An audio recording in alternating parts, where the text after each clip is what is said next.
ઉનાળુ વેકેશન દરમિયાન પ્રવાસીઓની પહેલી પસંદગી ઠંડા પ્રદેશો હોય છે, જેની અંદર કાશ્મીર છે, હિમાચલ પ્રદેશ છે, દાર્જિલિંગ છે, સિક્કિમ છે.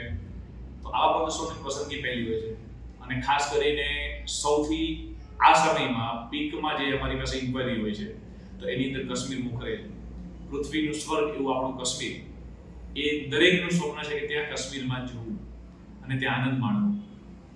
પરંતુ ગઈકાલે જે પહલગામની અંદર આતંકવાદી હુમલો થયો છે પ્રવાસીઓ ઉપર, જેના લીધે દરેક પ્રવાસીઓને અને અમારા ટૂર ઓપરેટરો દહેશતની અંદર છે કે આપણા પ્રવાસીઓ સુરક્ષિત રહે એવી ભાવનાથી પોતે જે પ્રવાસીઓ છે તેની કેર કરી રહ્યા છે. ઘણા ટૂર ઓપરેટરો દ્વારા ત્યાં સહયોગ આપવામાં આવી રહ્યો છે. હેલ્પલાઇન નંબરો અમારા તરફથી જાહેર કરવામાં આવી છે.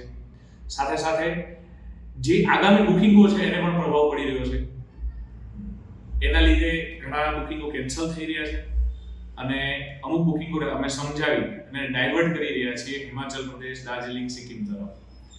અને જે પ્રવાસીઓ હાલમાં અમારા કાશ્મીરની અંદર છે એ લોકોને જે ડર થયો છે જેના લીધે અમને કોન્ટેક્ટ કરીને કહી રહ્યા છે અને અમે એના સીધા સંપર્કની અંદર છીએ. એ લોકોનું કહેવું છે કે અમને પરત લઈ જાઓ.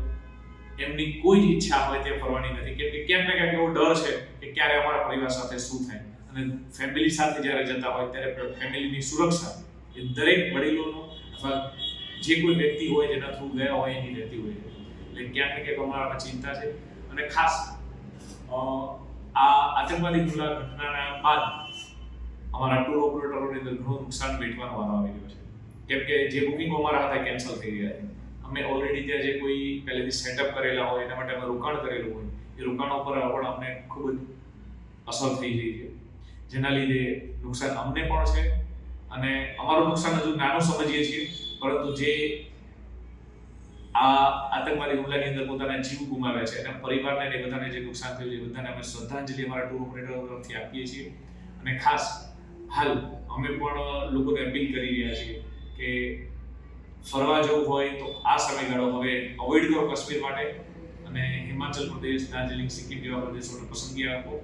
અને આવા હુમલાઓ ભવિષ્યમાં ન થાય એ માટે સરકારને પણ અપીલ કરીએ છીએ કે ખાસ સુરક્ષા આવા સંવેદનશીલ જગ્યાઓ ઉપર રાખવામાં આવે.